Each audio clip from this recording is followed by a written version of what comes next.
नमस्कार and welcome to Bharat affairs. India Bangladesh border, इनके बीच में एक बार फिर से क्लैश देखा गया, क्योंकि जो रिसेंटली खबर निकल के आ रही है कि जो बीएसएफ है, बॉर्डर सिक्योरिटी फोर्स, और बांग्लादेशी इंट्रूडर्स जो स्मगलर्स थे, इनके बीच में एक झड़प देखी गई और इसी बीच में कुछ बीएसएफ के जो जवान हैं वो इंजर्ड भी हुए हैं। और ये जो पूरी घटना है ना, ये हुई है त्रिपुरा में। आपको पहले ये बता दें कि जो बांग्लादेश है, जिससे इंडिया सबसे ज्यादा बॉर्डर शेयर करता है, मतलब कि 4996 किलोमीटर का 4096 किलोमीटर, उनमें से इंडिया के काफी ऐसे स्टेट हैं जो बांग्लादेश से अपनी सीमा यहाँ पर शेयर की जाती है। फॉर एग्जाम्पल कि त्रिपुरा, और पूरी घटना ये त्रिपुरा की है। ये जो पूरा इलाका है ना, जिसे आप देख पा रहे हो मैप में, अगर आप यहाँ देखेंगे, इसे कहते हैं सेपा हिजला। ये जो आप येलो मार्क आप देख पा रहे हो, यही जो रीजन है, यहीं पे बॉर्डर के आसपास में बीएसएफ अपनी पेट्रोलिंग कर रही थी और अचानक 20 से 25 लोगों के जो ग्रुप है, वो बांग्लादेशी स्मगलर्स होते हैं। वो अराउंड 7:30 मतलब शाम की हम बात करें, जब ये लोग इलीगल तरीके से इंडिया के बॉर्डर में से एंटर करने की कोशिश कर रहे थे। लेकिन जो बॉर्डर सिक्योरिटी फोर्सेस है, जो पेट्रोलिंग कर रही थी, ये इंटरसेप्ट करती है। इसके बाद में जो मिसक्रिएंट्स होते हैं, जो स्मगलर्स होते हैं, ये एक वायलेंट अटैक करते हैं बीएसएफ पर्सनल के ऊपर में, और इसके रिजल्ट में जो बीएसएफ जवान होते हैं, सीरियस इंजरीज भी होती है। और सिचुएशन तब और भी ज्यादा बढ़ जाता है जब जो स्मगलर्स होते हैं, ये बेसिकली बीएसएफ जवान से जो वेपन्स है वो इसे छीनने की कोशिश करते हैं। और इसी से बचने के लिए जो बीएसएफ जवान है, उनके पास में जो लीथल वेपन, जो नॉन लीथल पीएजी होता है, मतलब पंप एक्शन गन, आप इस तस्वीर में देख सकते हैं। ये जो गन होता है, इससे किसी की जान नहीं जाती, हाँ, लेकिन ये इंजर्ड हो सकती है, तो इससे अटैक किया जाता है अपने सेल्फ डिफेंस से में। और इसी छीना झपटी में यहाँ पर जो बीएसएफ जवान है, ये इंजर्ड हो जाते हैं। इसको लेकर भी यहाँ पर ये कहा जा रहा है कि जो 3 बीएसएफ के जवान है वो इंजर्ड हुए, खासकर इस क्लैश से। लेकिन जो बांग्लादेशी इंट्रूडर्स थे, ये इमीडिएटली वहां से छोड़ के भाग जाते हैं। और कहा यह भी जाता है जो बांग्लादेशी स्मगलर्स थे वो भी इंजर्ड हुए हैं। और ऐसा नहीं, ये पहली घटना है। रिसेंटली आपने देखा होगा, पिछले मंथ की हम बात, जनवरी 19 की बात करें इसी साल की, जब इंडिया बांग्लादेश बॉर्डर के बीच में फार्मर्स को लेकर क्लैश देखने को मिला था, खासकर इंडिया और बांग्लादेश के बॉर्डर के पास में, जहां पर बीएसएफ और BGB, basically border guard Bangladesh जो है, वो भी कहीं ना कहीं आमने सामने आ चुकी थी। लेकिन जो बांग्लादेशी मीडिया आउटलेट है, इसे अपने वर्जन में यहाँ पर दिखा रहा है। बांग्लादेशी मीडिया आउटलेट जो द बिजनेस स्टैंडर्ड है, वो ये कहता है कि जो बांग्लादेशी है वो मारा गया है बीएसएफ फायरिंग से एट कस्बा बॉर्डर, जो त्रिपुरा के आसपास में है। एक्चुअली वहां के मीडिया आउटलेट ये लिखता है कि एक पर्सन जिसका नाम है अली अमीन, ये बॉर्डर के आसपास में घूम रहा था, और वहीं दूसरी तरफ जो बीएसएफ पर्सनल है, ये अपनी पेट्रोलिंग कर रही थी। अचानक से ये जो अल अमीन है, इसे सस्पेक्ट माना जाता है, स्मगलर समझा जाता है, और इनके ऊपर अटैक कर दिया जाता है। यार, ये तो बांग्लादेश का वर्जन है। बांग्लादेश चाहेगा कि यहाँ पर जो इंसिडेंट होते हैं बॉर्डर के आसपास में, अपनी नागरिकों को रियलिटी ना दिखाया जाए। इवन कि बांग्लादेश मीडिया आउटलेट ये भी लिखता है कि tension erupts again over India's bid to build fence along Bangladesh border. ये भी लिख रहा है कि बांग्लादेश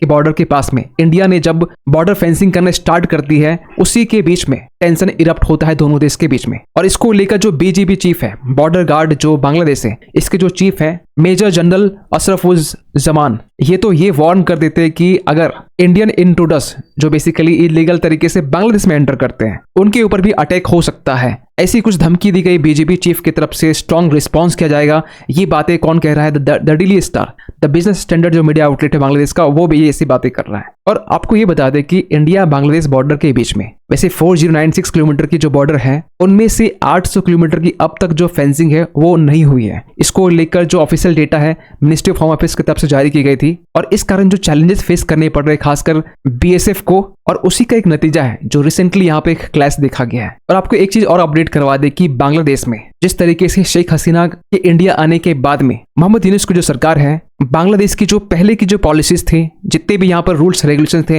उनमें बदलाव करने की कोशिश कर रही। क्योंकि यहाँ रिसेंटली ये देखा गया, जो बांग्लादेश के जो टेक्स्ट बुक है, इस टेक्स्ट बुक में जो 1971 में इंडिया का रोल रहा है बांग्लादेश को लिबरेट करवाने में, इसे कंप्लीटली हटा दिया गया। इवन ये भी कहा जा रहा है कि जो शेख मुजीबुर रहमान है, शेख हसीना के जो पिताजी हैं, इनके नाम को भी कंप्लीटली यहाँ से हटा दिया गया है। यही नहीं, जो इंडियन आर्मी के जो कंट्रीब्यूशन है, मुक्ति वाहिनी के जो नाम है, इसे भी हटा दिया गया। जो आइकॉनिक फोटोग्राफ्स है जो बांग्लादेश की टेक्स्ट बुक में पहले हुआ करती थी, अब इसे हटा दिया गया। इवन की जो 1972 के टाइम में मुजीब और इंदिरा गांधी के बीच में जो रैली हुई थी, इसको भी हटा दिया गया। यहाँ तक कि जो 1972 के मार्च के महीने में ही जब इंदिरा गांधी विजिट करती है ढाका, इसे भी हटा दिया गया है। इवन कि यहाँ ये भी कहा जा रहा है कि जो न्यू वर्जन है वहां के टेक्स्ट बुक का, उसमें जो बांग्लादेश को पहले जो रिकॉग्नाइज किया वो है भूटान, ना कि इंडिया। ये चीज को अब ये मेंशन कर रहा है, इसके पहले इंडिया था पहले। वैसे बांग्लादेश ये बोल रहा है कि जिस टाइम में 1971 के टाइम में जब रिकॉग्निशन दी गई थी, चाहे इंडिया पहले करे या बाद में करे, भूटान को पहले बताया जाए तो उस टाइम में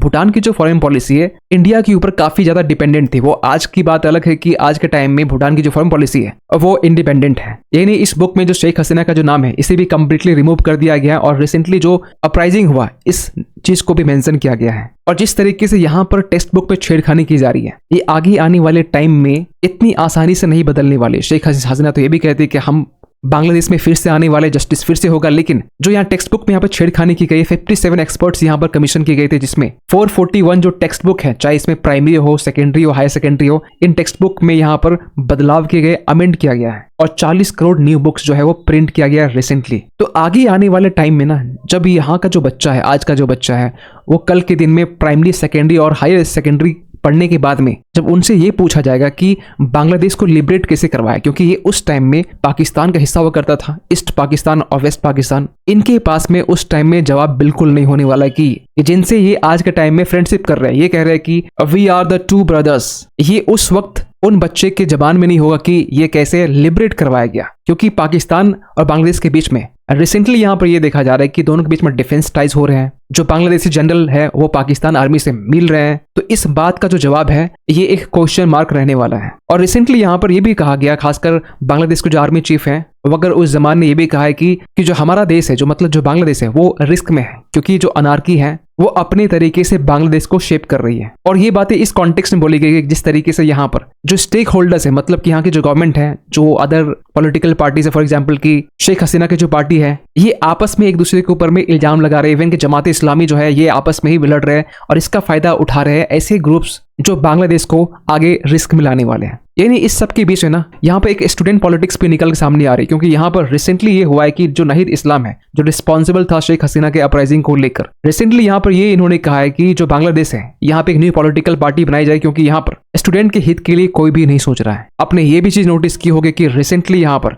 ऐसे इंटेलिजेंस शेयरिंग निकल के आ रही है कि जो पाकिस्तान का जो ISI है ये भी बांग्लादेश विजिट कर रहा है। फिलहाल तो इस चीज को लेकर कंफर्मेशन नहीं है, लेकिन हाँ जो बेसिकली वेरियस रिपोर्ट्स यहाँ बता रहे हैं कि ऐसा बांग्लादेश में हुआ है। खैर इसमें ज्यादा बात ना करते हुए यहाँ पर रिसेंटली आपको बता दें कि जो शेख हसीना है वो बांग्लादेश को ये मैसेज पहले ही दे चुकी है कि वो बांग्लादेश रिटर्न होने वाली है, करेगी रिटर्न, और जो वहाँ के जो लोग हैं, जो उनके लोग हैं, उनको जस्टिस से प्रोवाइड करेंगे। क्योंकि इसके पहले आपने देखा होगा 1975 के टाइम में जब सेम चीजें हुई थी, वहां मिलिट्री को हुआ था, उस टाइम में भी शेख हसीना इंडिया आई थी। ये अलग बात है कि उस टाइम में शेख हसीना प्राइम मिनिस्टर नहीं थी, लेकिन शेख हसीना एक बार फिर से जाती है बांग्लादेश और वहां की प्राइम मिनिस्टर बनती है एक लंबे टाइम के लिए। खैर ये टाइम कितना लगने वाला है ये अपने आप में क्वेश्चन मार्क, लेकिन रिसेंटली जिस तरीके से यहाँ पर बांग्लादेश एक फोकस का एक पॉइंट बना हुआ है, इस पे जो UN के जो चीफ है एंटोनियो गुटेरेस, ये भी रिसेंटली यहाँ पर बांग्लादेश विजिट करने वाले मार्च 13 से लेकर 16 तक, मतलब ये 3-4 दिन बांग्लादेश देश में रहने वाले और यहाँ पर जाके ये समझेंगे किस तरीके से जो रोहिंग्याज है इसे फोर्सिबली यहाँ पर डिस्प्लेस किया जाएगा।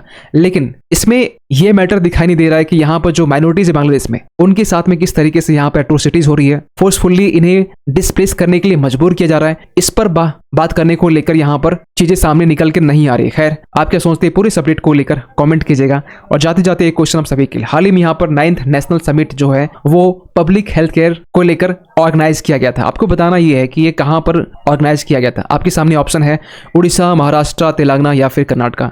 सही आंसर कीजिए कमेंट सेक्शन पे। मिलते किसी अगले वीडियो में, तब तक के लिए थैंक यू सो मच।